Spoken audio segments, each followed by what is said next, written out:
Kurma daging untuk 5 tu orang. Masya Allah, nak pecah minyak elok. Tengok ni, daripada pukul 2 dan ni pukul 5 pagi. Pakat tak tidur lah. Jom saya share resipi dengan hampa. Jangan lupa share, follow, like. Semoga orang lain pun dapat juga. Okey. Kurma daging paling padu, insya-Allah. Tengok benda padu. Oh. Kamera. Dia. Okey, ini kita nak masak kurma daging untuk 500 orang. Bismillah. Kita masukkan bawang besar sebanyak 3 kilo, daun kari dengan 4 sekawan. Kita masukkan sekali. Bismillah. Okey, panas. Kita masukkan ni cabai besar sikit. Dalam 10 biji ni kita tumis.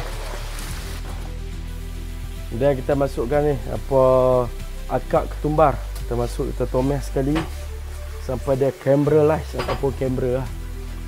Yang besar dia. Bajik-bajiknya. Bismillah. Allah sedapkanlah masakan aku ni, ya Allah. Nama itu lillahi ta'ala je. Bismillah. Okay, kemudian kita masukkan halia sekilo, bawang putih sekilo. Bismillah.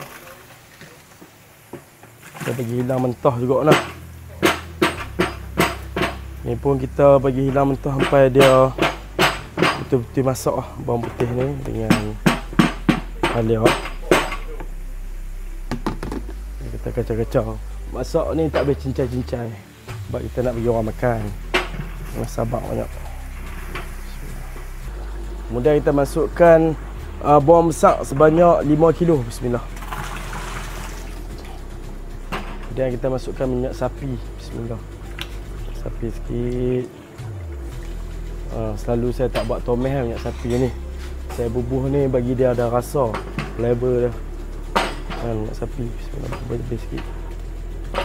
Orang kena kurma ni kah. Pak Long nanti makan tak boleh belakang lah. Kita sedap. Kira-kira dia tak bisa makan ke kurma macam ni. Hampa kena try resipi ni. Kemudian kita masukkan tomato sebanyak sekilo dulu. Kita tumis tomato ni. Kemudian kita masukkan cabai Melaka. Ni resipi orang dulu-dulu. Ni kita aduk rempah dia dulu. Bukan tekak buah rempah kurma, rempah dia baru kita buah. Yang ni yang teka apa dia.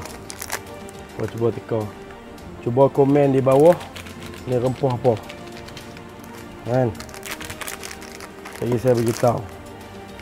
Cuba komen dulu nak ni rempah apa. Rempah rahsia Kemudian kita masukkan ni rempah kurma bersama-sama rempah lain. Jangan lupa komen lah. Okey, ni kita kacau rempah ni sekurang-kurang 1 jam. Betul. Okey, tengok ni. Rempah kita dah pecah minyak. Tengok. Sejam ni. Kita tumis rempah bagi sampai betul-betul pecah minyak. Kita masukkan kerisik sebanyak 3 kilo. Bismillah. Santan sebanyak 4 kilo. Bismillah. Dan kita masukkan daging sebanyak 50 kilo. Bismillah. Ada lagi daging sebanyak 50 kilo. Bismillah. Okey. Kita tak perlu tambah ayak apa-apa sebab apa ayak daripada daging ni sendiri dia akan jadi berayak sendiri je. Kita masukkan ubi kentang. Carrot sebanyak 2 kilo. Kemudian kita masukkan garam. Dan kita masukkan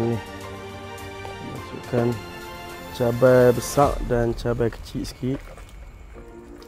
Kita masukkan daun ketumbar sikit. Okey. Dan kita masukkan tomato. Sekadar piasan. Kemudian kita masukkan buah kerah sebanyak sekilo. Buah kerah kena bolah. Kita bolah baru dia naik lemak. Ni cara orang dulu-dulu, orang lama-lama. Okey.